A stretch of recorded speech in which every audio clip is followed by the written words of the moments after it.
নমস্কার, আমার সকল শ্রোতাকে জানাই নববর্ষের আন্তরিক শুভেচ্ছা। সে তারা খরস্রোতাই হোক বা ক্ষীণস্রোতা। পয়লা বৈশাখ আমাদের বাঙালিদের কাছে একটি বিশেষ হাসি আনন্দ উৎসবের দিন। তো সেই কথাটি মনে রেখেই আমাদের আজকের পথ চলা হাসির রাজাকে সঙ্গে নিয়ে। শিবরাম চক্রবর্তী নামটি শুনলে নিজের অজান্তেই আমাদের মুখে কেমন হাসি ফুটে ওঠে, তাই না? আজ আমি পড়ে শোনাব শিবরাম চক্রবর্তীর ছারপোকার মার। গল্প শুরু করার আগে লেখকের সম্পর্কে দু চার কথা বলি। 1903 সালের 13ই ডিসেম্বর শিবরামের জন্ম কলকাতার দর্জিপাড়ায়। অতি সাধারণ জীবনযাপন করা এই মানুষটির কলম কিন্তু যথেষ্ট অসাধারণত্বের পরিচয় দিয়েছিল। প্রধানত হাস্যরসাত্মক লেখক হিসেবেই তার পরিচিতি ছিল। তবে স্বচ্ছ নির্মল হাসি ছাড়াও শ্লেষ, অনুকরণ বা বিদ্রুপাত্মক হাস্যরসের ব্যবহারও আমরা পেয়েছি তার লেখায়। ছোট গল্প ছাড়া কবিতা, নাটক, উপন্যাস এবং নন ফিকশন লেখাও তিনি লিখেছেন। 28শে আগস্ট 1980 সালে শিবরাম চক্রবর্তীর দেহাবসান হয়। শুরু করছি আজকের গল্প ছারপোকার মার। ছারপোকা আমি মারিনি, মারতে পারিনি। মারতে মারতে হাত ব্যথা হয়ে যায়, কিন্তু মেরে ওদের শেষ করা যায় না। তাছাড়া মারলে এমন গন্ধ ছাড়ে বিচ্ছিরি, শহীদ হয়ে ওরা এমন কীর্তির সৌরভ ছড়ায়, আমার কীর্তি আর ওদের সৌরভ, যাতে আমাদের উভয় পক্ষকেই ঘায়েল হতে হয়। প্রাণ দিয়ে ওরা আমাদের নাক মলে দিয়ে যায়, যা নাকি কান মোলার চেয়েও খারাপ। এই কারণেই আমি ছারপোকা কখনো মারি না। আমার হচ্ছে সহাবস্থান। ছারপোকাদের নিয়ে আমি ঘর করি, আত্মীয় স্বজনের মতোই একসঙ্গে বাস করি তাদের নিয়ে। আমার বিছানায় হাজার হাজার ছারপোকা, লাখ লাখও হতে পারে, এমনকি কোটি কোটি হলেও আমি কিছু অবাক হব না। কিন্তু তারা আমায় কিছু বলে না, আমিও তাদের মারি নে, তারাও আমায় কামড়ায় না। অহিংস নীতির গান্ধীবাদের উজ্জ্বল আবাদ আমার বিছানায়। আমি করেছি কি, একটা কম্বল বিছিয়ে দিয়েছি আমার বিছানায়। কম্বলের ঝুল চৌকির আধখানা পায়া অব্দি। চৌকির ফাঁকে ফোকরে তো ওদের অবস্থান। আমার গায়ে এসে পড়তে হলে তাদের কম্বলের এবড়ো খেবড়ো পথ ভেঙে আসতে হবে পশমের জঙ্গল ভেদ করে। কিন্তু সেই উপশমের উপর নির্ভর না করেও আমি আর একটা কৌশল করেছি। চৌকির চারদিকে কম্বলের ঝুল বরাবর ফিনাইলের এক পোঁচ লাগিয়ে দিয়েছি। রোজ রাত্রে শোবার আগে নিপুণ তুলের দক্ষতায় একবার করে লাগাই। তাই দিয়ে কম্বলের তলার দিকটা কেমন চটচটে হয়ে গেছে। হোক গে, তাতে আমার চটবার কোনো কারণ নেই। ফিনাইলের গন্ধ আমার ধারণা মানুষের গায়ের গন্ধের চেয়ে জোরালো। সেই গন্ধের আড়ালে আমি গায়ের, আমার গন্ধ তারা পায় না। চৌকির উপরে যে আমি, তারা টের পায় না। তাদের মধ্যে যারা ভাস্কো দি গামাকে কলম্বাস করছে, তারা হয়তো চৌকির তলার থেকে বেরোয় আমার আবিষ্কারের উদ্দেশ্যে, কিন্তু ফিনাইলের বেড়া অব্দি এসে থেকে যায় নির্ঘাত, এগুতে পারে না আর। তাদের নাকে লাগে, তারপর আরো এগুলে পায়ে লাগে। ফিনাইলের কাদায় তাদের পা এঁটে বসে যায়, চলৎ শক্তিহীন হয়ে পড়ে। শেষ পর্যন্ত চটচটে কম্বলের সঙ্গে তাদের ছটাছটি হয়ে যায় নিশ্চয়ই। বিশ্ব সংসারের ওপর তিতিবিরক্ত হয়ে তারা ওইখানে জবরজং হয়ে খাড়া হয়ে থাকে। বছরের পর বছর রক্ত না খেয়ে তারা যে কি করে বেঁচে থাকে, তাই আমার কাছে এক বিস্ময়। সেই রহস্যের আমি কিনারা পাইনি এখনো। যাকে উপসী ছারপোকা বলে, আমার মনে হয় সেই রকম কিছু একটা হয়ে আছে তারা। তা থাক, তারা সুখে থাক, বেঁচে থাক, তাদের আমি ভালোবাসি। তারাই আমাকে একবার যা বাঁচিয়ে দিয়েছিল। সকালে খুর নিয়ে বসেছি, আমার বন্ধু বদ্রীনাথ হন্তদন্ত হয়ে হাজির। পালাও পালাও, করছো কি? বলতে বলতে আসে। পালাবো কেন, দাড়ি কামাচ্ছি যে। আরে হরেকেষ্টদা আসছে, এসে উঠবে তো এই তোমার বাসায়। সে জানায়। এখানে আসতে না পারবে? সস্তা না? দাড়ি কামাতে কামাতে বলি, সস্তা নয় এত। গতবারে যখন কলকাতায় এসেছিল উঠেছিল আমার ওখানে, যাবার সময় বলে গেছে। আবার এলে তোর বাসাতেই উঠবো, আর তোকে যদি বাসায় না পাই তো উঠবো গিয়ে শিবুর কাছে। বলে সে একটু দম নেয়, তারপরে ইঞ্জিনের মতো হাফ ছাড়ে একখানা। আজ সকালে আমার এক টিটিআই বন্ধুর সঙ্গে দেখা করতে গেছিলাম শিয়ালদায়। স্টেশনে প্ল্যাটফর্মে পা দিয়েছি, দেখি কি না হরেকেষ্টদা ব্যাগ হাতে নামছে ট্রেন থেকে। বটে? দেখেই আমি পালিয়ে এসেছি। যাতে হরেকেষ্টদা বাসায় গিয়ে তোমায় না পায়? হ্যাঁ, চলে এলাম তোমার কাছে, দিতে এলাম খবরটা। আমাকে যদি না পায় তো শটান তোমার এখানে এসে। আরে আমার এখানে উঠবে কেন সে? আমি তাকে আশ্বস্ত করি, একখানা মাত্র ছোট্ট চৌকি দেখছো তো, এর মধ্যে আমার সঙ্গে গুটোগুটি করতে যাবে কেন? তার কিসের অভাব? 200 বিঘে তার ধানের জমি, 10টা আম বাগান, কাঁড়ি কাঁড়ি টাকা। সে কলকাতার যে কোনো ভালো হোটেলে উঠতে পারে। এক নম্বরের কঞ্জুস। গতবারে আমার মেসে উঠেছিল, গেস্ট চার্জ দিয়ে ফতুর হয়ে গেছি। 3টি মাস নড়বার নাম ছিল না। যাবার সময় সর্বশান্ত করে গেল আমায়। কিরকম? আমার শখের জিনিসপত্র নিয়ে গেল সব। ড্রেসিং টেবিলটা নিল, ডেক চারটাও, ব্র্যাকেট, তার উপর অ্যালার্ম টাইম পেজটা অব্দি। বললে খাসা হবে, এসব জিনিস পাড়াগার লোক চোখে দেখেনি এখনো। শেষটায় আমার টুথব্রাশটা ধরে টানাটানি। সে কি, একজনের বুরুষ কি আরেকজন ব্যবহার করে নাকি?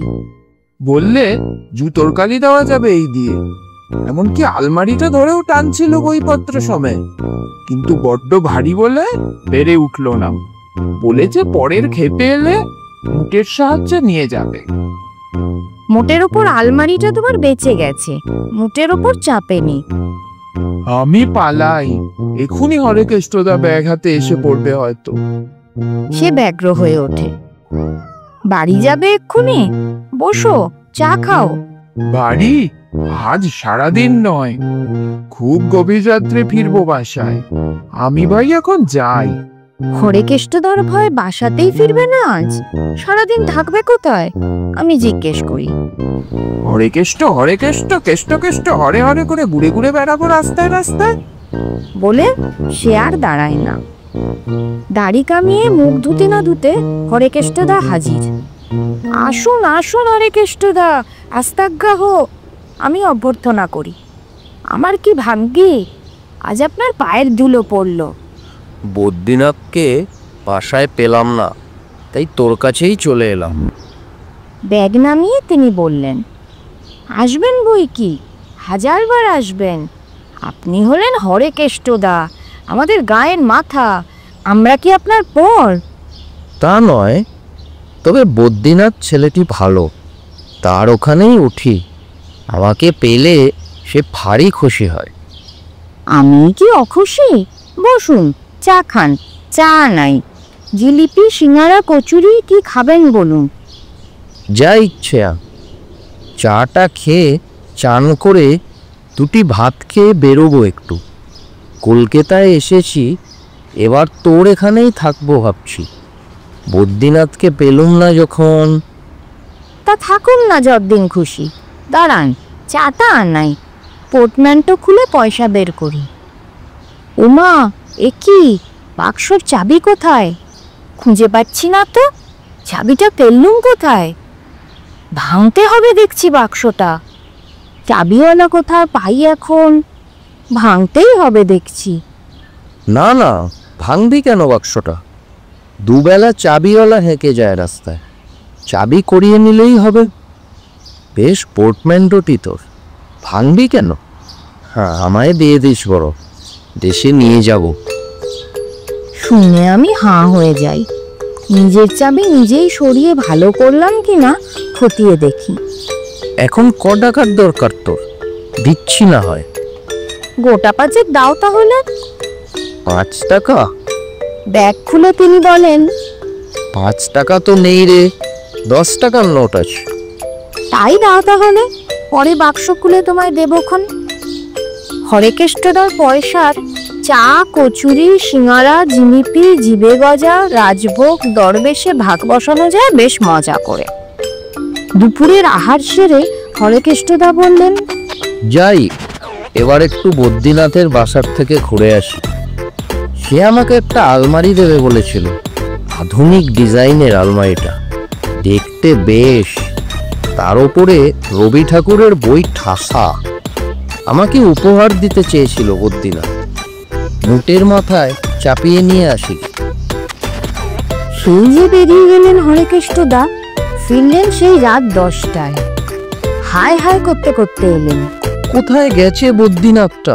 সারা দিন দেখা নেই।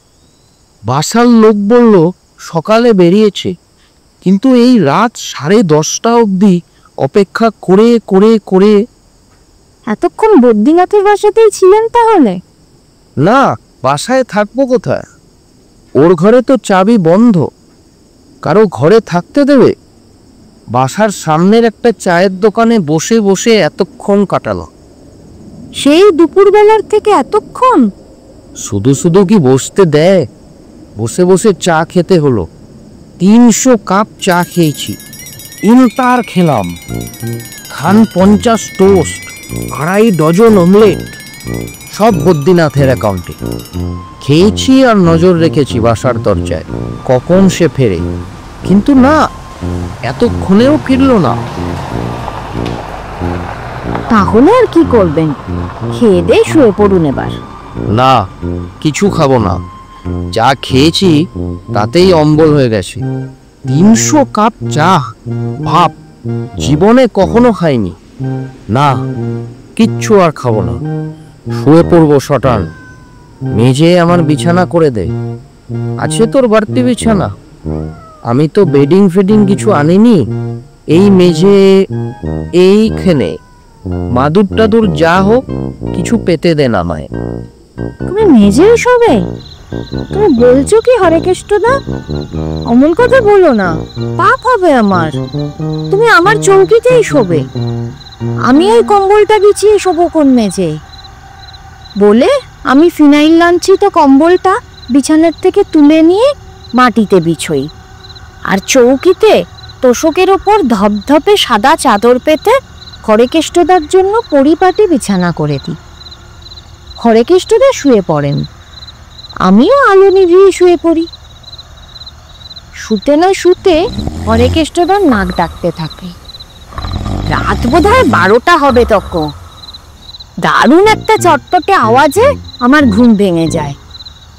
কি ব্যাপার, হরেকেষ্টদার নাক আর ডাকছে না, খালি মাঝে মাঝে চটাস চট, চটাস চট, চটাপট চটাপট শুনতে পাচ্ছি। ওরে ওরে শিবু, আলোটা জ্বাল তো। আলো জ্বালা যাবে না হরেকেষ্টদা, 11টার পর মেন সুইচ অফ করে দেয়। কি কামড়াচ্ছে রে? ভয়ঙ্কর কামড়াচ্ছে। দেশলাই আছে তো? দেশলাই কোথায় পাবো? আমি কি সিগারেট খাই? তাহলে মোমবাতি? বাজারে। কি সর্বনাশ! টর্চ আছে, টর্চ? রাত দুপুরে কেন এই টর্চার? ঘুমন। ঘুমবো কি রে, জ্বালিয়ে খাচ্ছে যে। বাপাসটা যে জ্বলে গেল রে। বাপাসে শুয়েছিলাম, পা থেকে ঘাড় পর্যন্ত জ্বলছে। পাশ ফিরে শো। পাশ ফিরে শোবো কি রে? শুতে কি দিচ্ছে? উঠে বসেছি, বসতেও দিচ্ছে না। ভীষণ কামড়াচ্ছে। কি কামড়াচ্ছে রে? কে জানে, আমি মিষ্টিও কণ্ঠে বলি, কি আবার কামড়াবে? এ তো দেখছি খুন করে ফেলবে আমারে, একদম তিষ্ঠতে দিচ্ছে না। কি পুষেছিস তুই, তুই জানিস। ছাড় পোকা নয় তো রে? ছাড় পোকা? অসম্ভব, আমি একদিন ধরে শুচ্ছি, আমি তাহলে কি আর টের পেতুম না? তুই একটা কুম্ভকর্ণ। না, বিছানায় কাজ নেই আমার, আমি বারান্দায় গিয়ে দাঁড়াই। তিনি বিছানা ছেড়ে বারান্দায় গিয়ে দাঁড়ালেন। সারা রাত দাঁড়িয়ে থাকলেন ঠাই।